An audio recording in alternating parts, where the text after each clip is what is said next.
มาหลายพันปีแต่บ่เห็นมีจักที่ดวงจันทร์ลงต่ำกระต่ายตัวน้อยเฝ้าคอยด้วยใจละกำจันทร์เอ๋ยเจ้าสร้างใจดำนี่แม้นจะเป็นบ้านหน้าพร้าวนะทุกคนนะบ้านนี้เป็นแม้นตั้งอยู่ที่เมืองไส้บัวทองเขียงขโมนนะทุกคนซื้อนั่นเลยปะซื้อคำให้ อยู่บ้านคนเดียวมีเหงาบ่ น้ำเอ้ยทั้ง นี่เพื่อนชาวค่ำนี่เนาะเอาน้ำมาเฮือข้างในอยากมาเฮือไปเลย ยันอยากนำได้มาไกล ส่วนหลายแถวนี้เขาไปดิ้นทำบ่ ทำปะกุ้ย ทำปะกล้วยน้องก็ไปบ่เคยไปบ่ แต่สงกรานต์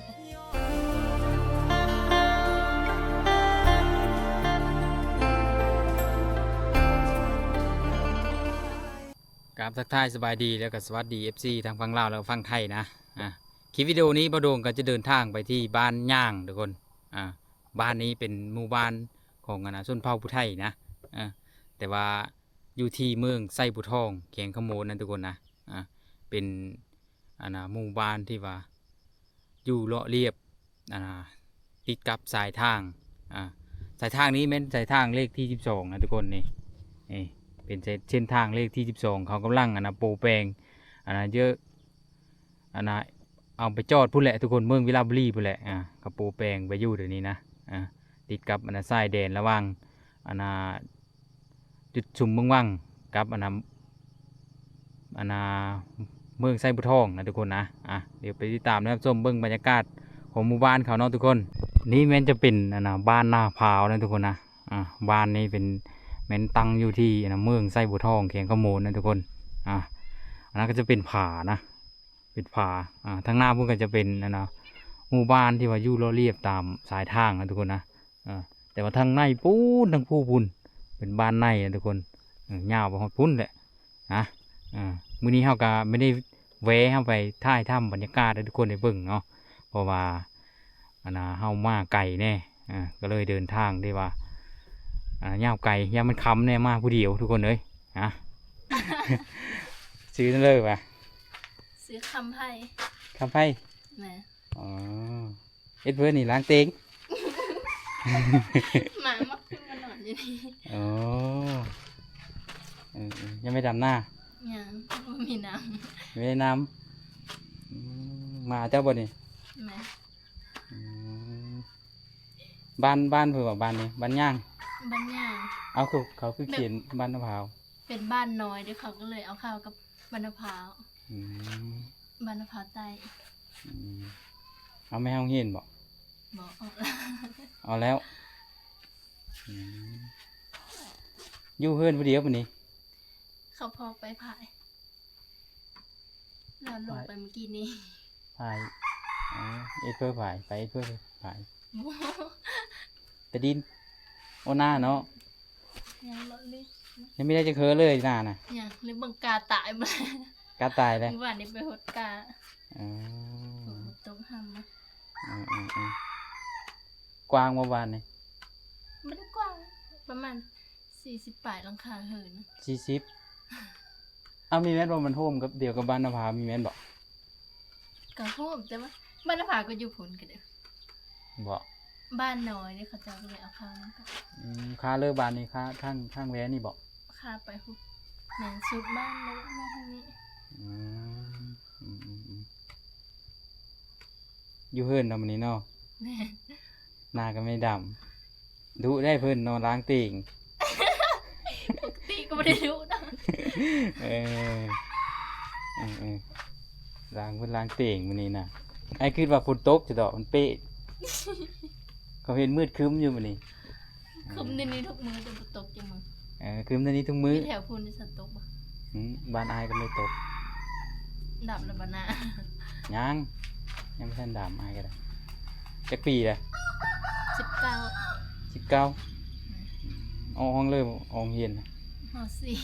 ม.4ปีนี้บ่ได้ปีกายปีซื่นนะบ่ปีซื่นนั้นแล้วบ่แม่ ลืมแล้ว เออเออเฮือนเจ้าบ่ตัวนี้นะเฮือนพ่อแม่บ่ สองหลังนี่แม่นตัวนี้เฮือนเก่าตัวนี้เฮือนใหม่ อ๋อตัวนั้นก็แม่น แม่ อืม มันได้ เอิ้นง่ายๆค่ำเนาะถือจะเนาะ แม่ ค่ำไทยบ้านเอิ้นแม่นบ่อืมกินข้าวแล้วยังได้เพิ่นเลิกกินมื้อนี้ บ่ฮู้น้ำไหม หน่อไม้อ๋อไปหาที่เลยหน่อไม้ อาหารหลักหาอยู่ป่า หาอยู่ป้าเจ้าก็ไปหาบ่ ไป ไป ไปเมื่อวานมื้อซื่น อ๋อหน่อไม้เพิ่นหน่อไม้ น้ำไหมส่งไผ สังไพ่อืม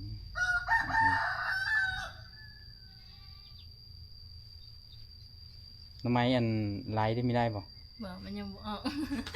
ได้อยู่บ่ก่อมัน แต่มันอยากตายหมดเลยมีก็อยู่ไกล อยู่บ้านปู่มั่นเนาะเวกก็ไม่ไป ไม่ แม่ ไปหาเอ็ด กินนี้บ่ได้สุปุ เออ หญ้าหลายผลบ่ได้ปุ อืมเดี๋ยวว่า ไปหาเอ็ดเวกไม่ไป มาแล้ว มาแล้ว มาตอนสงกรานต์แล้วบ่ได้ไปเลย คือมีไป แต่ก้าวไปที่เลย ไปเว่ง ไปเว้งเดี๋ยวไปไทย ไทยเดี๋ยวไม่จะไปวะ ได้เงินเอ็ดบัตเนาะเอ็ดบัตก็มันแพงทุกคนเลยเออสาวค่ำโสดบ่ โซดกินได้ โสด อายุ19 ปีเนาะ แม่ อืมคือเห็นผ่านๆเฟซบุ๊กนำบ่ แม่ TikTok ก็เฮ็ด TikTok ก็ชื่อนั่นเลย TikTok Facebook ซื้อสาวคำทุ่มมีฝากทุกคนไปติดตามนะเด้อ TikTok กับสาวคำทุ่มมี สาวคำตูมีYouTube เด้ไม่เอ็ด บ่ได้เฮ็ด เดี๋ยวว่าเอ็ด YouTube นำมื้อเช้านี่กินข้าวกับเลย กินกับหน้ำไม้ กินเอาไหม กินต้มหน้ำไม้ แต่คนอยู่เฮินเจ้านี่ 5 คน 5 คนได้เอ่ยอายน้อง ได้ เจ้าลูซาร่าบ่ แม่แต่ว่ามีลูกแม่ใหม่ผู้หนึง ฮะ ลูกแม่ใหม่ผู้หนึงผู้ชาย อ๋อลูกพ่อน่ะ แม่แล้วเอาแม่ใหม่ เออ แต่ว่าลูกแม่เก่านะ5 คน เอาแม่เจ้าดิ เสียแล้ว แม่เสียแล้วอ๋อแล้วพ่อน่ะเอาแม่ใหม่มาอยู่นำเจ้าก็อยู่นำเดียวนี้อ๋อหรือว่าพ่อน่ะอยู่เฮือนใหม่พุ่นบ่ อยู่นำกัน อยู่นำเดียวนี้ แม่ อืมเจ้าลูกสาวลาอายจะคนอายจังสอง เดียว ผู้เดียว เอ้ย3 คน เอ้ย3 คนแกนลูกสาวเมื่อเนาะพอเจ้าเนาะ ตามที่เอาเนาะขะดองกะ แล้วก็เอาผู้ผู้หนึงนะ กเอาผู้หนึงเอ้ยน่ะไปเวียบ่ได้นี่นะ แม่มีผู้หนึงล่ะอยู่ผาย อ๋อ เราไปทางโซน ไปทางโซน เจ้าได้มีไปมื้อนี้ อย่ามาไปแต่ละมื้อน่ะเอ็ดวิบ่เลยอยู่เหินอยู่ละ กระทางโซนไม่อย่างนี้บ่ได้ดุอ่ะ อ๋อทางโซนอืมไก่บ่นาน ไก่จะมีหลายบอดอยู่นี่อยู่ไกลบรรณภาหั่นทงหนึง 2 ทง 3-4 ดง 3-4 ทงโอ้ แต่มันบ่กว้าง ปีหนึงได้เท่าเลยข้าวน่ะฮอด100บ่ ฮอด ฮอดกันได้ลูกเขยกันเนาะทำ GS เนาะหน้ากันเนาะหน้า แต่ ก ว่า ว่า มีลูกเขยมาไถหน้า ไทยหน้าก็เป็นบ่เจ้า บ่ มีเป็นจะว่าเฮียนไทยคืออายเนาะ อายก็บ่อยู่ อ้าย พอไถเดี๋ยวนี้ พอไทยพอก็ยังหนุ่มอยู่ติ จักประมาณ50 พุ่นบ่พอเจ้าน่ะ แม่ อ๋อ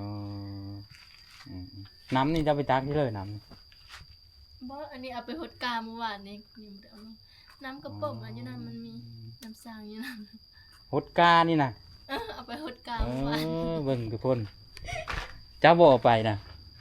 ฮะ ไปต้องกัดก็พอ สองกระพุ้ยนี่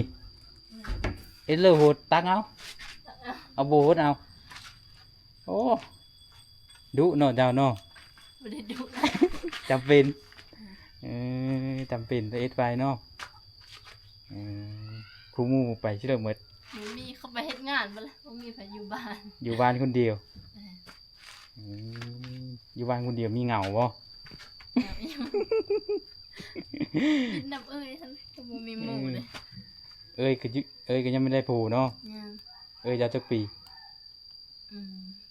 หมู่ลืมแล้วประมาณ20ปลายเด้อ สาวปลาย แม่ เออเพิ่นเจ้านี่ได้ไฟฟ้าได้น้ำเรียบร้อยเนาะ แม่ อ๋อห้องน้ำก็ได้เรียบร้อย บ้าน อ๋ออันนี้นะเฮิรนเก้า แม่ เอ็ดกินเนี่ยเอ็ดอยู่นี่เนาะ แม่เฮ็ดอยู่นี่ส่วนหลายก็อยู่แต่เฮือนหลังนี้เท่ากลางคืนไปนอนอยู่นะ เดี๋ยวขึ้นไปนอนนี่ฮัน แม่ อืมนี่เฮิรนสาวค่ำนี่เนาะเออเอาน้ำมาเฮือข้างในโอ้ยอยากมาเฮือไปเลย ยันอยากนำได้มา เอ ไกล อันนี้ได้คนนอนบ่นี่นะได้ป่ะเจ้าก็นอนนี่ บ่นอนเฮือนหลังนะ นอนเฮิรนฟุ้น อืม วันนี้วันดินเหรอเพื่อนอนนั่นนะ เอ้ย เอ้ยเจ้าอยู่ผู้เดียวอยู่นี่ โอ้เนาะแสดงว่าเจ้ามักเรื่องชนโต แม่ จะเลิกเฮิรนโคนะ นี่ เลิกเฮิรนโคนี่บ่ กะสิโฮกแน่ เฮิรนโคเนาะเฮิรนโคสาวค่ำนี่เนาะปลาตัวทุกคนนี่เอ้ย หมดแท้ประตู เอ้า ประมาณนี้นี่สิพามามีให้กิน โอ้ นี่เหลือครึ่งหนึง มามีเพนเลินน่ะมามีนางมามีนางเอาเพนเลินคือเฮ็ดบ่นน่ะ ขาแหวแล้วมาแต่ดุละ เอามาใช่เลย เอามาแต่โสด มาแต่โซน นี่มีมาเผ็ดอีกมาเผ็ดเก็บมาแต่โสดมาท่าซื้อ เออปลูกเองเนาะมาเพชรกะ อันเบตั้งแต่ปีกานี่เนี่ยมันก็เลยเป็นไว้ แต่ปีกายนี้ แม่ อืม ปลูก ปีนี้เด้ปีนี้ ปี ไม่ นี้ ปลูก มันยังบ่ได้เป็นปุ๊แต่ว่ามันยังบ่ได้เป็น โอ้ได้ตู้เรียบร้อยนะอยู่เฮือนไฟกันเนาะเออ ตู้เสียแล้ว แสดงว่ามักโมนเนาะเฮือนเจ้านี่เอ็ดอยู่เอ็ดกินกันเปิดตู้ เอออันนี้นะบ่นึ่งข้าวบ่นี่นะ แม่ ต้มมาเล่นนะ ต้มอันโปะแบมันเป็นปากเปย เอาไปเลยต้มห้าไม้ไปเลย ไม่เข่งบ่ ไม่เข่ง เออแม่นไม่เปิดแซ่ เปิดแซดเปิดแซดเสื้อกับอนามะไปเลยวะมาเฟื่องบอกอยู่แถวบ้านเองเขาเอ็ดนะ แต่เปิด อ๋อ แม่นเขาเปิด อันนี้ แซ่ น้ำเข้าไปแล้วบ่ แม่ ส่วนหลายในะใช้ฟืนเนาะเจ้าเนาะ แม่ เต่านี่ใช้ชนน้อย เออมื้อนี้ได้กินต้มทำไม แม่ นิชานบ่สบายเนาะอันโทนน่ะน้ำก็เอาขึ้นมาเรียบร้อยห้องน้ำอยู่หันเลยจะไปนอนเฮิรนไหมพุ่นเด้มาพี่ละ ก็มานี่ล่ะกลางเว้นก็มีแต่อยู่แถวนี้ อยู่เฮิรนไหม เฮิรนนี้มันเย็นเนาะ แม่ อยู่เฮิรนดินน่ะมันร้อนบ่ กระโตกเด่นเนาะล้างได้เรียบร้อยอย่ามายังไม่ล้างเพนเลยจ้ะเนาะ ตอนนั้นมากระถินน่ะเก็บมาได้เฉลยนะ เอามาแตหน้า มาแตหน้า เอามาแตหน้าเมื่อวาน มาแตหน้าเนาะพามามีวันนี้พามามีคืออายกินบ่ ยังเหลือครึ่งหนึงแม่พากับบ่เข้า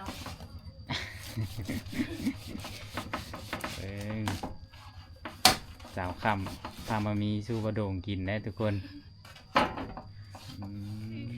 มันมีกระซุกแปะเท่านั้นปกติบ่ซุก เนาะเย ซุก อะ กว่านี้เลย เยอะอายกินเนาะ แม่ เออ บ่มีอย่างปกติมันมีอย่างนี่บ่มีแม่ มามีนะเอ้ามามีหนังมันกับยางมันก็มีหลายอยู่แม่นบอก แม่แต่ว่าอันนี้บ่มีสงสัยมันหมดแล้ว เอ้าบ่มใบหึงแล้วมัน บ่ได้ ออก ป้อมอันนี้ซุกขาต้น สุกระต้นบอก ซุกมื้อนี้ สูงกวันนี้เลย แม่ แสดงว่ามันเยอะอายกินฉัน เออ เอ๊ะ มันมีตีนมือเจ้าบ่เจ้าจับมันนะ มา เจ้าคือมีชื่อตรงอย่าง อันบ่มีหยัง เราไม่ได้ได้ มันล้างมือเป็นเหนียวตึงตึงตึง เออโอ้พามามีเป็นเสยเนาะสบายเลย เป็นทุกอย่าง เป็นทุกอย่างหากินก็เก่งอี เห็นบ่ เออนี่แหละคนดูทุกคนเพื่อได้ไปเป็นแฟนก็โชคดีแล้ว แต่บ่มีไผเอา อ๋อไม่อึดดอกคนเอา บ่มีไผเอา มีแม่นเลอะลายบ่ บ่ เออเอาอันเขาพี่น้องเจ้าได้เสียอายน้องเจ้าได้เขากินเมื่อละคือผ้าหมด กินแล้วเขาเจ้ากินครึ่งนึงคั่น อ๋อกินมาแล้วอ๋ออืมวันนี้นี่อยู่บนอันนั้นนี่บอกกกคือซ่านนี่บอก เด้กงในหมดละ อ๋อ อันตัวนี้มันเป็นมะมีเปื่อย มีเป้ย สิมโนวัง ให้น้องเลยกินก่อน สิมก่อน ชิมเบิ้งเป็นอะไร หวาน หวาน กินไหม กินนั่นสาวคำพามามีสู้กิน มากับมาถือมือเนาะ แล้วจึงมีมะมีซุป อันนี้เป็นกระด้งฟัดนี่นะทุกคนเขาเอาไว้อันนะแบบว่าของกินเขาปิ้งเพลอแล้วก็เอามาไว้นี่นะเพราะว่ายันแมวยันเพลอกินเด้นี่ไม่ปิ้ง ไม่ปิ้งทุกคนเต้านี่เนาะหม้อนี่แม่นหม้อหน่อไม้บ่โอ้หม้อดีดอก เอาตู้ไว้แล้วเนาะ หน่อไม้เอาห้าตู้แล้วอืมมื้อแรกนี่เจ้าบ่นึงข้าว แหม่ ถือว่าเอ้ยสลายเจ้าเนาะ แหม่ไผท่านกับคนนั้นนึง เปลือท่านคนนั้นหนึงกันเอ้ยมันตะหน้ากะเอ้ยหนึงเอ้ยน่ะไปหน้าเนาะมื้อนี้เนาะเอากินมามีแซ่บบ่ จ้ะ หวานใช่บ่ หวาน เจอเพิ่นยังหวานเจอใจ อันนี้โมกระทะนี่เอสเบอร์เอสที่ด้านบอกกินคู่มือบอกยังเคยยังกินเบิ่งเดี๋ยวอาชิมเบิ่งก่อนเปลี่ยนอะไร หวาน มันมีจาวค่ำมันหวานหรือมันหวานหรือมันเค็ม เก็บขี้มือ หวาน น้ำส้มมันหวานเนาะ หวานอยู่กินมามี แม่ เหอะ บ่มีไม่บ้านค่อยบ่มีอย่างนะ เนาะอันก็ว่าอยู่งงอยู่ไปกินอยู่วันอื่นคือว่ามีอย่างมื้อนี้มันคือว่ามีอย่าง มันเป็นนั่นเลยแต่ใจชูดเลยมันยังไม่มีอย่าง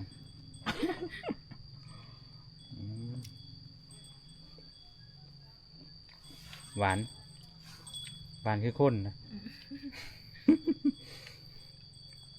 นี่เด้อสาวโสดทุกคน สดจิบได้ สาวโสดบ้านนานาบ้านย่างบ่ มันขาวใจ เอาลุ่มแล้วกันเนาะบ้านน้ำพร้าวใต้เนาะ แม่ถ้าว่าบ้านย่างเขาจะบ่ฮู้สำแต่นี่ ส่วนน้อยเนาะคนหูจักเนาะ แม่นคนแถวใกล้บ้านแล้วฮู้ เป็นคน ถ้าว่าบ้านนภาแล้วเขาจะฮู้จัก เอ้าไอ้กับไอ้มาเอ้า เบิ่งปลายบ่ เบิ่งปลายเอ้าคือยังเป็นบ้านน้ำพร้าวอยู่ขี่ไปเรื่อยๆแบบฮอดไปฮอดพุ่นอ่ะเคยจะฮอดบ้าน บ้าน พุ่น กลาง นักกลางบ้านน่ะฮอดมันเห็นเด็กน้อยเขาถามเด็กน้อยเขาว่าพุ่นเหมือนเจ้ากายเลยจ้ากายไปบ้านไกลๆฮอดตรงหน้ากับพุ่นได้ ต้องสายหาปลายบ่เห็นหรอก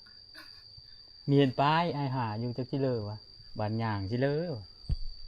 แล้วก็จอดอยู่ห้องการนั่นเธอหนึ่งเลยหน้าเฮินเจ้าอ่ะไอ้จอดเธอหนึ่งจอดเดี๋ยวพัดเบิ่งปลายเพิ่นเอ้าคือบ้านน้ำพร้าวอยู่ก็เลยไปอีก จะเอาข้าวกัน กินผู้เดียวก็แซ่บเสย จะกินผู้เดียวตลอด เออ วนี้เฮ็ดโปะอ้ออยู่บ่ อ้อนะ อ๋อ จะได้เดี๋ยวนี้จ้ะ เดี๋ยวนี้เด้มีได้ บ่ได้ อ่าเจ้าคือมีนอนน้ำเอ้ยเฮินเก่านี่ บ่ มีมากอยู่ มัก เดี๋ยว คนละ เดี๋ยววัน ห้องเลย เดี๋ยวมันมีทื่อเดียวบอกมีทื่อเดียวก็เอ้ยอ่าเอาเดี๋ยว อ่ะผู้บ่าววิละมันนะ จะได้ผู้ว่าวิระอ๋อเบิ่งแม่จะได้ผู้ว่าวิระทุกคน เออสาวไซบุทองจะได้ผู้ว่าวิระ